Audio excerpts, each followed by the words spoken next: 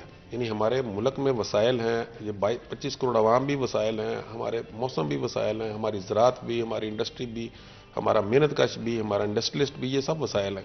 یعنی وہ جب اس کو دیکھتے ہیں وہ سمجھتے ہیں کہ اس مملکت میں اتنی سخت ہے کہ یہ قرضہ ہمارا سود سمیت واپس کر سکتے ہیں, لیکن بدقسمتی سے جو کرپشن ہے وہ ہمیں ڈبو رہی ہے. اینڈ کرپشن کے افیکٹس کبھی بھی ایک جگہ پر اور ایک طرح کے نہیں ہوتے ہیں. جو بریک سے واپس آئیں گے تو اس کے بارے میں بات کریں گے, لیکن اس سے پہلے بریک لیتے ہیں. کئی منٹ رہے گا, ہمارے ساتھ رہے گا.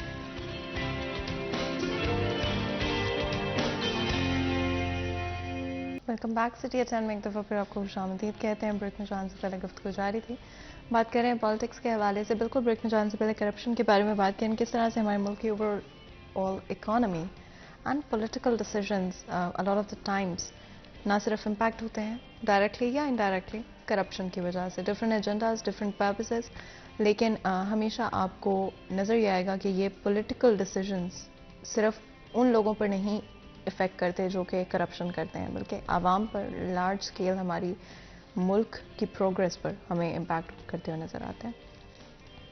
کرپشن کتنی ڈیپ روٹڈ ہے ہمارے ملک میں, اور کس طرح سے ہمارے پولیٹیکل اکنامیکل ڈیسیژنز میں کرپشن نظر آتی؟ دیکھیں, جب آپ کے حکمران جو ہیں وہ عوام کا نہ سوچیں اور جسٹ اپنی ذات کا سوچیں, اور وہ اقتدار سے پیسے اینٹھنے کا ہی سوچیں کہ جب اقتدار میں آنے کا مطلب یہ ہے کہ ہم اپنے بینک بیلنس یا اپنی جائیدادیں یا اپنے کاروبار کو وسعت دیں گے اور ان کو محفوظ بنائیں گے, اپنے بچوں کا مستقبل محفوظ بنائیں گے, پیسہ باہر بھیجیں گے, باہر اپنے آپ کو اسٹیبلش کریں گے, تو لامحالہ جو ان کے ارد گرد لوگ ہیں ان پہ بھی اس کے اثرات ہوتے ہیں, وہ بھی اس سے اثر لیتے ہیں. پھر جو ان کے ارد گرد ہے ان سے اثر ملتا ہے. پھر جو جنرل پبلک ہے اس میں بھی یہ بات سرائد کر جاتی ہے کہ آپ نے اگر اپنے بچوں کا مستقبل سنوارنا ہے یا کرنا ہے تو اسٹیٹ نے کوئی ذمہ داری نہیں اٹھائی, تو ساری ذمہ داری آپ کے اوپر ہے. آپ نے بچوں کی تعلیم کرنی ہے تو اس کے لیے آپ کو پرائیویٹ اسکولوں میں بچے پڑھانے ہیں. آپ کا کوئی بیمار ہو جائے تو آپ نے پرائیویٹ ہسپتالوں سے علاج کروانا ہے. آپ کے پاس اگر کوئی جائیداد ہے تو آپ نے اپنا سیکیورٹی گارڈ رکھنا ہے, کہ نہ گورنمنٹ کی سیکیورٹی کی ذمہ داری ہے نہ ٹرانسپورٹ کی ذمہ داری ہے. اگر آپ نے کوئی فریج بجلی استعمال کرنی ہے تو جنریشن آپ کی اپنی ہوگی, آپ سولر لگا لیں, اپنا جنریٹر لگا لیں, گورنمنٹ نے بجلی نہیں دینی. اب گیس ہے تو گیس بھی گورنمنٹ نے نہیں دینی. تو یہ جب یہ چیزیں عوام میں سرائیت کر جاتی ہیں تو پھر عوام وہ کسی لیول پہ بھی ہو وہ سمجھتا ہے کہ پیسہ حاصل کرنا ہی اپنے مسائل کا حل ہے, کہ ہر بندہ اپنا پیسہ اور انڈیویجولزم پہ آ گیا ہے کہ وہ اپنے وسائل جنریٹ کر کے اپنے پیسے سے اپنے اور اپنی فیملی کو سیکیور کرنے کی کوشش کرتا ہے. تو جب یہ صورتحال آ جاتی ہے اس میں پھر جائز ناجائز جو ہے وہ ختم ہو جاتا ہے. اس میں پھر وہ ہر ذریعے سے پیسے اکٹھے کرنے کی دوڑ میں شامل ہو جاتا ہے کہ میں اپنا اور اپنے بچوں کا مستقبل محفوظ کروں, کیونکہ اسٹیٹ کے جو ہے وہ کوئی چیز گارنٹی نہیں کر رہی, نہ اس کو سیکیورٹی گارنٹی کر رہی ہے, نہ انصاف کی گارنٹی کر رہی ہے, نہ ہیلتھ کی کر رہی ہے, نہ ٹرانسپورٹ کی کر رہی ہے, نہ ایجوکیشن کی کر رہی ہے, نہ انرجی کی کر رہی ہے. یعنی اسٹیٹ کی ذمہ کچھ بھی نہیں ہے. تو ہر چیز جب اس نے خود کرنی ہے تو اس کی وجہ سے جو ہے وہ میں سمجھتا ہوں کہ کرپشن کی طرف جو ہے اس کو جانا پڑتا ہے اپنا محفوظ کرنے کے لیے, اپنے مستقبل کو, اپنی اولاد کے مستقبل کو. تو اس چیز نے ہمارے ملک اور قوم کو جو ہے اس میں گھیرا ہوا ہے. تو اس پہ جب ہم بریک تھرو نہیں کریں گے اور اسٹیٹ اپنی ذمہ داری نبھائے گی نہیں, اور اس کو پتا ہوگا کہ میرے اور میرے بچوں کا مستقبل سیف ہے, تو پھر یہ میں سمجھتا ہوں کہ کرپشن روکنے میں معاون ہو سکتا ہے. ورنہ یہ گفتگو ہے جتنی مرضی آپ کر لیں لیکن حل نہیں ہوگا اس کا. اینڈ آئی کمپلیٹلی اگری کہ جب آپ اپنی فیملی کے بارے میں سوچ رہے ہوتے ہیں, and most of the time that's the case, یا آپ اپنے مستقبل کے بارے میں سوچ رہے ہوتے ہیں, that's a very desperate situation to be in, جہاں پر آپ کو لگتا ہے کہ آپ انڈیپینڈنٹلی اپنے لیے سروائیو کریں, اور جس طرح سے آپ سروائیول موڈ میں اپنی زندگی گزار, جہاں پر شاید غلط اور صحیح کے درمیان جو لائنز ہیں وہ بلر ہو جاتی ہیں, نہیں ہونی چاہیے. آئی ووڈنٹ سے کہ وہ صحیح ہے, بٹ اس ڈیسپریشن میں موسٹ آف دا ٹائم وہ لائنز بلر ہو جاتی ہیں, جس کی وجہ سے ہم کرپشن, ڈفرینٹ اور سوشل ایشوز ہمارے ملک میں جو ہمیں نظر آتے ہیں, ہماری سوسائٹی میں نظر آتے ہیں, وہ ہمیں دیکھنے کو ملتا ہے. امپلائبلٹی کی اس وقت کیا صورتحال ہے, اور اگر آپ صرف اگر فیصل آباد شہر پر ہم اپنا فوکس رکھیں تو کتنے حد تک لوگ اگر آج سے 2 سال پہلے امپلائڈ تھے, اپنا روزگار کما رہے تھے, تو آج کیا وہی پرسنٹیج ہے, زیادہ ہے یا کم ہے؟ دیکھیں ہمارے یہاں نا جی امپلائبلٹی بہت بڑا ایک ایشو ہے, جس پہ پہلے تو لوگوں کی یہ آرزو تمنا ہوتی تھی کہ